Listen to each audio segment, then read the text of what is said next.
eu converso hoje com a doutora Cristina Biasotti, especialista em reprodução humana. Nós temos um tema aí bastante interessante, que é o fato de mulheres que congelam os seus óvulos para poder ter filhos depois dos 40 anos. É um tema que vale a pena você conferir. Prazer enorme tê-la aqui conosco. Você volta, você já esteve há alguns anos atrás.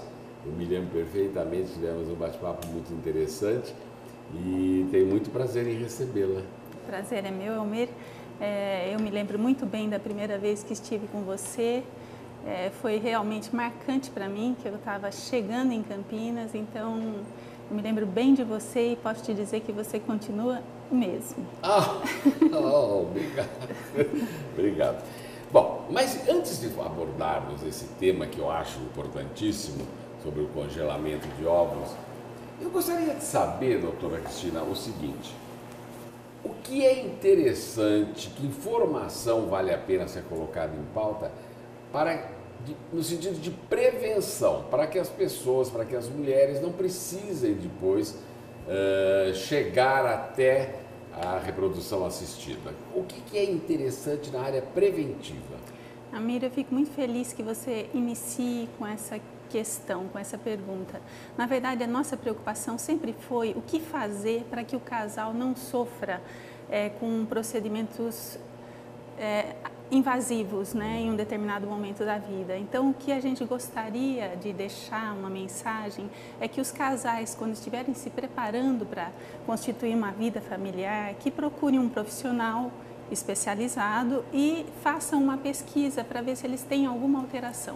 Obviamente, quando você tem uma queixa, a mulher tem uma cólica menstrual ou ela tem queixa vaginal, desconforto, o que a gente chama vulgarmente de corrimento, né? Se ela tem queixas, a queixa não é normal, ela é patológica. Então, qualquer uma delas, seja uma cólica, porque o que leva um casal a ter que fazer uma técnica é ele ter algum problema, seja um problema infeccioso, seja um problema hormonal, seja um problema genético, seja um problema canalicular, seja um problema masculino.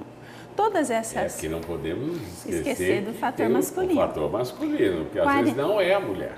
40% dos problemas são masculinos. Olha aí. Então, devemos valorizar muito o fator masculino. Agora, a idade média que eu digo, mundial, qual é a idade média para a mulher ter uma vida sexual reprodutiva a contento?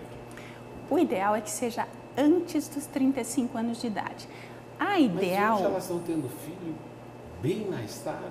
Mas não seria o ideal. Não é o ideal. Eu, por exemplo, eu não tenho filhos. Eu acabei me dedicando à vida profissional. Ajudar a ter filhos. Exatamente. Os outros. Então, hoje eu me sinto... eu até essa questão de estar aqui com você hoje, até comentei com a Carol, mas Carol, o que eu tenho para falar, né? Porque a gente vê tanta gente importante no mundo e qual que é a minha meta aqui hoje com você? Tentar fazer com que essas mulheres não cheguem numa situação mais tardia e não tenham filho. É muito complicado. Então, é uma coisa que eu hoje estou profissionalmente bastante resolvida, digamos assim.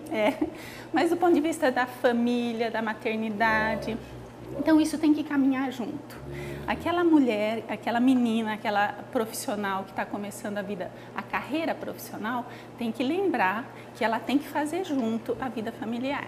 Então, aí é que vem um perrengue, como eu falo, porque hoje eu tenho ouvido pessoas, mulheres, digamos assim, gabaritadíssimas do campo profissional, e que elas dizem, eu não vou deixar minha carreira profissional sem ser resolvida para cuidar só da minha família. Ela falou, o que me satisfaz é a minha carreira profissional. É complexo, aí como é que fica? É complexo, então, mas tardiamente, quando você começa, porque tudo tem um limite na vida, a vida é muito curta, a gente sabe disso, verdade. muito passageiro. Chega num determinado momento, você busca um ápice profissional que certamente você acredita que aquilo vai te dar um prazer imenso. Você conclui que um determinado momento não é tudo aquilo. Até porque o prazer, um busca outro. É você satisfaz aquele, você quer outro, aquele quer outro. Costumo me perguntar, você é feliz? Eu falo assim, olha, eu sou completamente insatisfeita. Eu acho que a gente fica sempre procurando uma felicidade que geralmente a gente não atinge. Mas o que acontece? Se você constitui uma família, você de uma certa maneira começa a buscar a sua felicidade através daquele ser humano. Tudo bem que não precisa ser egoísta a ponto de pôr um filho no mundo para suprir as suas necessidades. Isso. Mas se você tiver uma boa carga genética, certamente essa criança vai ser interessante para o mundo que a gente vive. Então tem que pensar nisso também. É verdade. Agora, você toma um cafezinho? Tá certo. Agora, doutora Cristina, eu acho o seguinte, eu acho que cada um tem que buscar com açúcar ou com adoçante? Sem nada, obrigada. Sem nada? Isso, obrigada. Eu acho que cada um tem que buscar a sua felicidade, mas de forma a não comprometer o seu futuro. Isso quer dizer, mais tarde, mas eu não sou completamente feliz porque lá atrás eu deixei de realizar meu sonho maternal e constituir minha família. Isso acontece, porque eu tenho amigas que hoje se queixam disso. Elas falam com todas as letras que se elas tivessem que optar hoje, elas não teriam se dedicado tanto a maternidade. Isso. Não, teriam se dedicado mais à maternidade. Mais à maternidade. Menos à vida profissional. É o que a gente ouve também. Exatamente. Mas aí chega exatamente nesse tema, o congelamento dos óvulos para que mais tarde, após os 40 anos, ela possa ter filho. Qual é esse procedimento e como é que lida-se com isso? É importante a gente considerar que essas mulheres que têm profissionalmente ativas, numa idade, vamos supor aqui um exemplo de 28 anos, se elas congelarem os óvulos, se elas se organizarem para isso, elas poderão deixar esses óvulos congelados. Se no futuro elas não tiverem um parceiro, elas não quiserem ter filho, etc., elas podem doar esses óvulos ou desprezar esses óvulos. Se elas não fizerem isso e elas tiverem com 40 anos de idade, é muito comum, eu recebo muita paciente assim, elas chegam, doutora, eu quero ter filho, ou eu cuidei da minha mãe esse tempo todo, do meu pai esse tempo todo, agora eu quero ter filho, agora eu arrumei um companheiro. E aí? Não tem. E aí o que você faz? Você vai buscar um óvulo de doadora para ela. Não é fácil também, principalmente no Brasil, que a gente não pode comprar. A gente tem que aceitar gratuitamente numa doação compartilhada. Espontânea. Então, isso é complexo. Eu até viajei recentemente para a Califórnia visitando alguns laboratórios para ver como é que eu poderia conseguir óvulos para essas pacientes. Mas o custo é altíssimo, então você fica numa situação complexa. É muito caro, Você tem ali, vamos dizer, varia de 25 a 35 mil dólares. E essa paciente precisa viajar 2 vezes para os Estados Unidos. Toda uma logística que encarece ainda mais. Então tem todo esse problema. Se ela for, de repente, pensar em ter um filho com um óvulo de uma doadora brasileira, ela vai ter mais tempo, às vezes demora 8 meses, às vezes demora 1 ano, até encontrar as características, até encontrar... É complexo. Então não é muito melhor que essa moça reserve lá, pegue a reserva ovariana que ela já tem e use no futuro? Se não quiser usar, ótimo, mas seria uma prevenção. Mesma coisa, uma moça que tem um câncer de ovário. Vamos guardar quimioterapia, radioterapia, todas essas coisas que vão destruir a população ovariana, pensa em conservar os óvulos. Então, eu acho que isso tem que ser falado para que ela quer ou ela não quer, mas ela sabe que ela poderia fazer isso. Agora, isso não quer dizer que qualquer moçoila aí dos seus 20 e poucos anos já vá fazer isso pensando em mais tarde ter algum problema. Não é bem por aí. Não é bem também, por aí, né? Nem tanto a mar, nem tanta terra. O que a gente recomenda é que se faça isso antes dos 35 anos de idade. A gente tem estudos recentes, um estudo feito na Itália em 2010, mostrando que 50% de óvulos de mulheres acima de 35 anos têm aneuploidia, ou seja, alteração genética.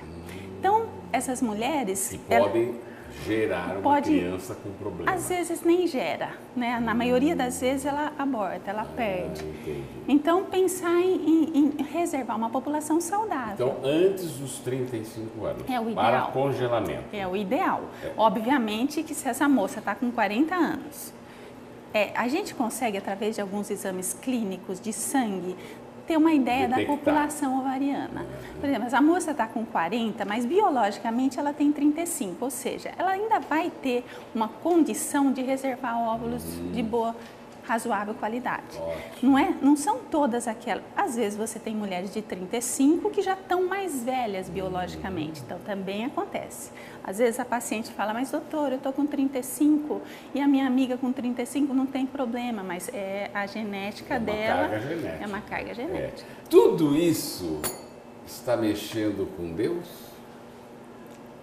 Com os poderes divinos? Olha, eu vou te dizer, Almir, quando eu comecei nessa área, isso me incomodou muito. Eu fiz minha formação na França em 1989 e eu viajei para fazer medicina fetal, estudar o bebê dentro da barriga da mãe, etc.